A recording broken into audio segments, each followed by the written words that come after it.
Pour changer, il y a des choses qui me font très peur dans cette vidéo. Salut à tous, ici Reg, bienvenue dans les actualités de la semaine. Comme d'habitude, et on va parler des actualités cinéma et séries qui ont eu lieu ces dernières semaines. Il y a pas mal d'actualités vraiment intéressantes pour le coup. Encore une fois, c'est le genre d'actualité où je vois plein de gens dire n'importe quoi sur les réseaux à chaque fois que ces actualités apparaissent. D'ailleurs, pour améliorer un peu le débat, je vais peut-être recommander ça de plus en plus sur la chaîne, mais je me suis remis à refaire du Twitch de manière certes inégale, mais suivez-moi sur les réseaux et sur Twitch pour voir justement ces streams où on va parler de l'actualité, on va parler de films et des choses comme ça, et j'essaie d'organiser aussi une radio libre, l'un de ces quatre. Vous avez comme d'habitude l'actualité dans la description et dans le commentaire épinglé, mais je vous incite à regarder toutes les actualités parce que ça influence toujours le monde du cinéma et des séries, et je vais aussi évidemment vous donner mon avis sur l'actualité, et j'ai envie d'avoir le vôtre aussi en commentaire. Et avant de commencer, j'aimerais remercier le partenaire officiel de cette vidéo, CyberGhostVPN et ses 38 millions d'utilisateurs et presque 5 sur 5 sur Trustpilot. Vous les connaissez aujourd'hui, ils permettent de contourner la fameuse chronologie des médias qui est anti-consommateur et qui nous empêche de voir des films comme on le souhaite. En effet, Avatar 2 est déjà disponible sur Disney+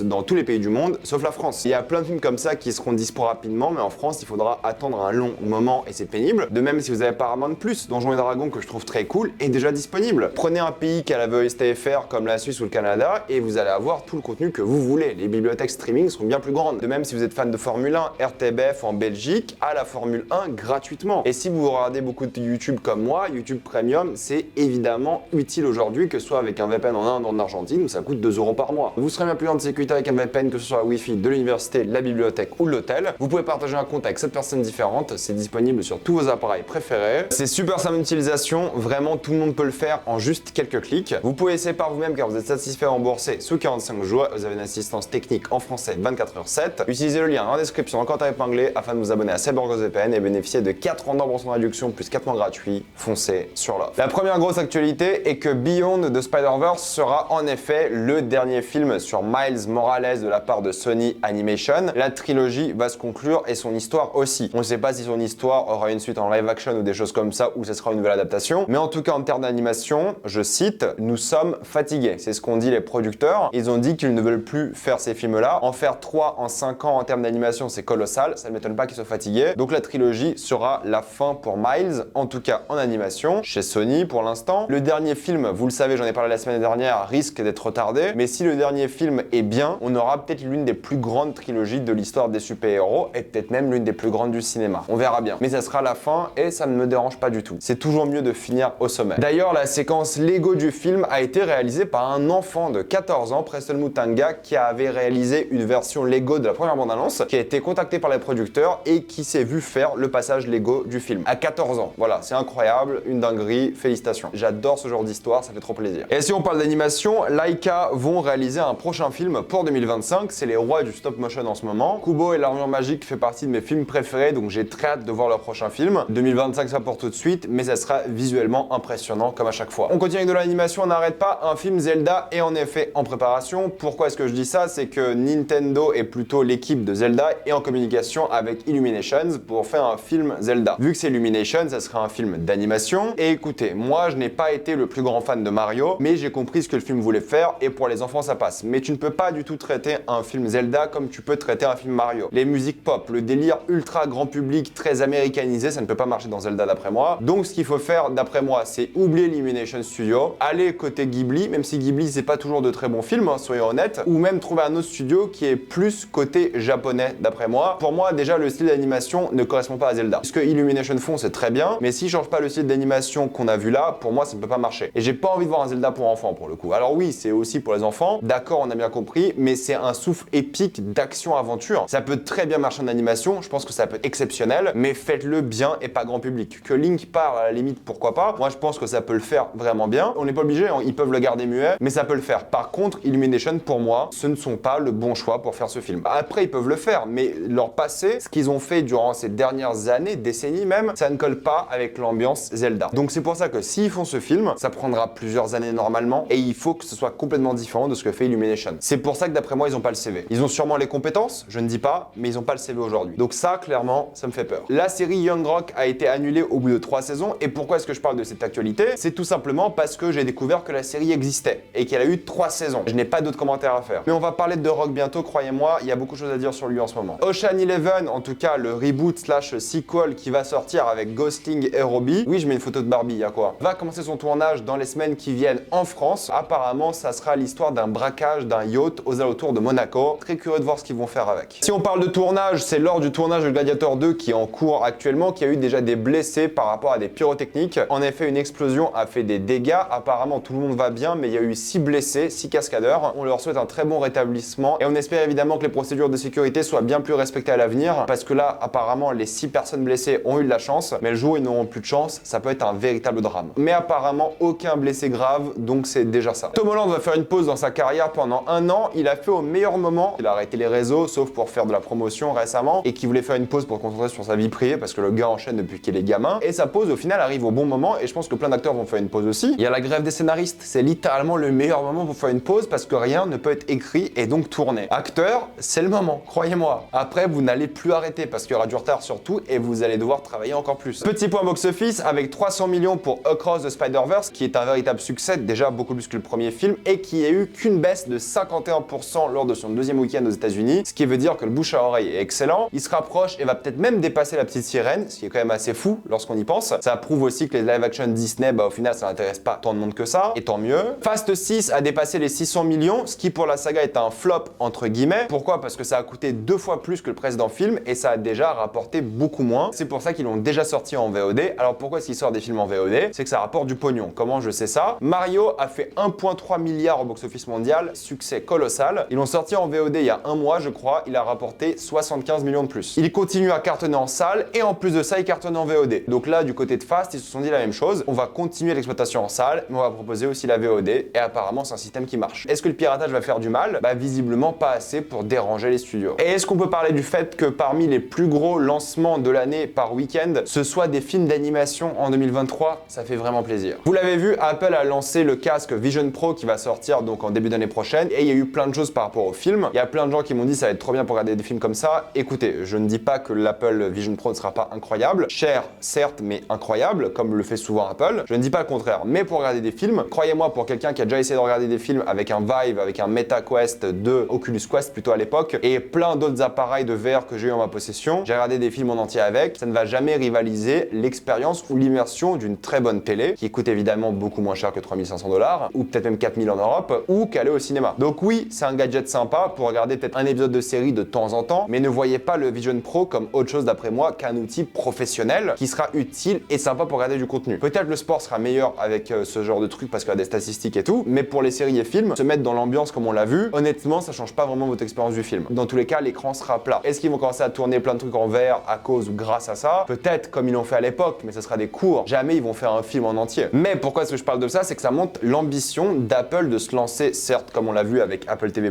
dans le cinéma et les séries, et pour ceux qui s'intéressent en termes de sport d'ailleurs. Il y a moyen qu'Apple devienne un gros acteur du sport. En termes de séries, ils bousculent tout. Apple TV+ à cartonne et ils montrent même déjà des images de Napoléon et ils veulent mettre en avant le Vision Pro comme une manière de regarder des films et peut-être à terme leur objectif c'est de remplacer la télé. Je ne pense pas que ça va arriver, honnêtement pour l'instant j'ai pas essayé le Vision Pro mais ça ne compare pas à une télé de qualité d'après moi. On verra, j'ai très hâte de tester. Comme prévu et à terme toutes les plateformes vont le faire, Amazon Prime Video va proposer un abonnement avec publicité comme les autres plateformes pour regarder du contenu pour moins cher. Déjà que c'est pas cher, ça va être encore moins cher. Écoutez, pour 70 € à l'année, s'il vous plaît, payez les 70 € plutôt que de regarder avec des pubs, s'il vous plaît. The Witcher saison 3, écoutez, j'ai rien d'autre à dire mis à part le fait que je reconnais quasiment rien des livres, ce qui est pas normal du tout. Mais bon, à force on est habitué. Et en plus de ça, ça a l'air cheapos. Le budget a l'air d'avoir énormément chuté. Ça a l'air vraiment mauvais. Voilà, j'en parlerai sur la chaîne comme d'habitude. Je voulais en faire une vidéo à part entière comme d'habitude, mais j'ai pas eu le temps. J'étais en déplacement, j'étais en week-end, voilà, je me reposais. J'ai 2 mots à dire. Il n'y a pas de budget et on dirait pas les livres. Qu'on dirait pas les livres, c'est pas très grave. De toute façon, je vais pas juger ça sur les livres. C'est juste un peu dommage évidemment parce que les livres sont bien. Mais le fait qu'il n'y ait pas de budget, ça se ressent énormément cette fois-ci. Tout le budget est parti dans le salaire de Cavill qui s'en va. La hype est très très faible pour cette série qui aura le droit à une 5e saison. Vous vous rendez compte de ça? Pour Things a l'air incroyable. La bande-annonce est vraiment étrange mais donne vraiment envie. Donc évidemment, on va voir ce film Day One. Good Omens saison 2, j'étais pas un énorme fan de la première saison, faut être honnête. J'ai bien aimé sans plus. La saison 2 me donne pas forcément envie non plus, mais je vais la regarder. Et Twisted Metal, d'après moi, a l'air catastrophique. Ça va être l'une des pires séries que je vais voir de ma vie. Je le sens déjà. Non, vraiment, ça a l'air très très mauvais. Disney veut que la saga Le Roi Lion soit leur nouveau Star Wars entre guillemets parce qu'il y a tellement d'histoires à raconter. Est-ce que j'ai besoin de commenter ça? S'il vous plaît, est-ce que j'ai besoin de commenter ça? Ça n'a aucun sens. On est bien d'accord là-dessus. Littéralement, Star Wars c'est une galaxie entière et tu vois que même avec une galaxie entière, ils arrivent à plus avoir d'histoires à raconter ou alors de raconter toujours les mêmes histoires. Mais en plus de ça, alors Le Roi Lion, c'est quoi? La savane que tu vas raconter? Si l'ambition c'est à raconter plein d'histoires avec ce style d'animation photoréaliste, pourquoi pas la limite? Mais je préfère qu'il fasse de l'animation comme le premier Roi Lion plutôt que ça. Qu'il fasse des films Roi Lion Star Wars avec une animation comme à l'époque, ok. Mais là, le photoréalisme, ça rend pas bien du tout, je suis désolé. En tout cas, ça fait pas rêver. Bref, Disney qui dit encore de la merde, comme d'habitude. Chris Hemsworth a critiqué Thor 4, qui a dit que même des amis de ses enfants ont critiqué le film. Il a dit que le film était trop silly, que beaucoup traduisent comme stupide. Sauf que silly, dans le cadre de l'interview, parce que contrairement à beaucoup de personnes, j'ai lu l'interview, silly n'est pas utilisé de manière forcément péjorative. Silly en anglais, ça veut dire stupide, idiot, mais c'est quelque chose qui est dit avec affection dans le cadre de l'interview. Oui, peut-être il a pas aimé le film, d'accord, très bien, il fait ce qu'il veut. Moi, je défends ce film quand même, Thor 4. Mais pour tous les gens qui traduisent silly comme quelque chose d'extrêmement négatif, ça n'est pas le cas. Ayez des conversations avec des gens anglophones ou regardez plus de choses en VOSTFR, vous allez comprendre que silly n'est pas forcément péjoratif. C'est quelque chose qui peut être dit avec beaucoup d'affection. Et là, c'est le cas de l'interview. Après, qu'ils soient un peu plus critiques par rapport au film 1 an et demi après sa sortie, ok, pourquoi pas. Il fait ce qu'il veut, je respecte son avis, il fait sa vie, y a pas de problème. Moi, ça m'empêchera pas d'aimer ce film. Pas comme Anthony Hopkins qui lui d'un coup s'est lâché sur Thor et il a dit non, en fait, c'est pas des vrais films. C'est pas être un vrai acteur de faire ça. Et ça m'a fait rire. Et en vrai, il a pas totalement tort non plus. Charlie Brooker a essayé d'écrire un épisode de Black Mirror avec ChatGPT et apparemment c'était catastrophique comme résultat. C'est ce que beaucoup de tabloïds ont dit, mais c'est pas exactement ce que Charlie Brooker a dit. En gros, elle a juste dit ça pour soutenir la grève des scénaristes. Et il a dit que pour l'instant, l'IA n'est pas capable d'écrire un bon épisode de Black Mirror. Et dans tous les cas, il n'écrirait pas un épisode de Black Mirror avec une IA parce que ça serait complètement ironique vu ce que raconte Black Mirror. Évidemment, la nouvelle saison sort cette semaine et on en parlera. Jenna Ortega est productrice de Mercredi saison 2 et tant mieux pour elle. Elle a dit qu'il y aura moins de triangles amoureux et de romances à la con et plus d'éléments horrifiques. C'est cool qu'elle ait le droit d'être productrice sur sa propre série, entre guillemets, contrairement à Henry Cavill qui lui a voulu être producteur sur The Witcher mais qui n'a pas été autorisé par Netflix. Peut-être on aurait eu une bonne grande série. Mais Jenna Ortega, là, le fait qu'elle soit productrice et plus investie, j'y crois à une meilleure saison 2. La première saison, vous savez que j'ai pas aimé. La saison 2, avec ça comme commentaire de sa part, j'y crois un peu plus. Vous savez, Netflix a arrêté le partage de comptes, et bien le résultat, c'est qu'ils ont connu leur meilleur pic d'abonnement en 4 ans aux États-Unis. 102% d'augmentation d'abonnement, c'est le meilleur en 4 ans. On n'a pas encore les chiffres car ils sont publiés de manière trimestrielle pour réconforter les actionnaires, mais ça veut dire que, comme prévu, et comme je vous l'avais dit, c'est la plus grosse part de marché qui manque à Netflix, le partage de comptes, et à partir de maintenant, ils récupèrent petit à petit cette part de marché. Si vous voulez punir Netflix, la meilleure chose à faire, c'est de ne pas vous abonner. Mais visiblement, leur pari a fonctionné. Après, on ne sait pas combien d'abonnés ils ont perdu. Ils ont juste dit qu'ils ont eu énormément d'abonnés en plus. Peut-être l'addition moins la soustraction fait un résultat négatif. On n'en sait rien. Donc attention quand même. Et en plus de ça, on ne sait pas si ça compte les profils qui ont payé le supplément de 6 ou 8 dollars en fonction des pays. On verra quand on aura plus de chiffres. Rappelez-vous, en Espagne, ils avaient perdu 1 million, au Portugal 600 000, je crois. Bref, attention. Andy Muschietti est prévu pour l'instant comme réalisateur de Batman, The Brave and the Bold. Il n'y aura pas de contrat signé tant que la grève des scénaristes n'est pas terminée. J'aime bien Andy Muschietti, on parlera de son film cette semaine. Et je suis curieux de voir tout le line-up des réalisateurs de ce nouveau DCEU. The Idol, j'en ai parlé déjà 2 fois sur la chaîne. Il y a 2 vidéos qui parlent de sujets différents. A fait aux alentours de 900 000 spectateurs sur HBO. C'est pas trop mal comme début, mais c'est pas très bon non plus, soyons honnêtes. C'est équivalent à la première saison, premier épisode d'Euphoria, ce qui à l'époque était pas mal, mais là tu sors d'une série qui avait quand même pas mal de marketing, et en plus de ça, qui avait beaucoup de polémiques, donc peut-être ils s'attendaient à plus de la part de HBO. En tout cas, pas de nouvelles sur une saison 2. Nous, on parlera de Idol, je pense, à la fin de la saison. Tout ça pour dire que c'est pas le flop annoncé, mais la polémique, je pense, n'a pas aidé non plus. On verra au fur et à mesure des semaines. Et pour finir, Steven Spielberg a envoyé une lettre à Craig Mazin, le showrunner de The Last of Us, pour le féliciter pour l'épisode 3. Eh bien, il a raison, c'est l'un des meilleurs épisodes de la série, l'un des meilleurs épisodes de télévision depuis longtemps, et c'est cool qu'en vrai que Spielberg ait regardé The Last of Us. Et je vais m'arrêter là, mettez-moi votre avis sur l'actualité dans les commentaires. Êtes-vous d'accord avec moi ou pas du tout? Désolé, je suis allé vite, j'aurais pu vraiment traiter ces sujets plus en détail, mais je reviens de week-end et je suis épuisé, et je dois faire le montage de la vidéo, donc franchement, je suis KO. Mettez-moi votre avis dans les commentaires. Comme d'habitude, pensez à vous abonner à la chaîne pour plus de vidéos. Mettez un j'aime, ça aide beaucoup la chaîne. Suivez-moi sur tous mes réseaux, et avant de quitter cette vidéo, pensez à utiliser le lien dans la description, dans le commentaire épinglé, afin de débloquer toutes les plateformes de streaming en toute sécurité et accessibilité. Tout ça pour 2,03€ par mois, plus 4 mois gratuits.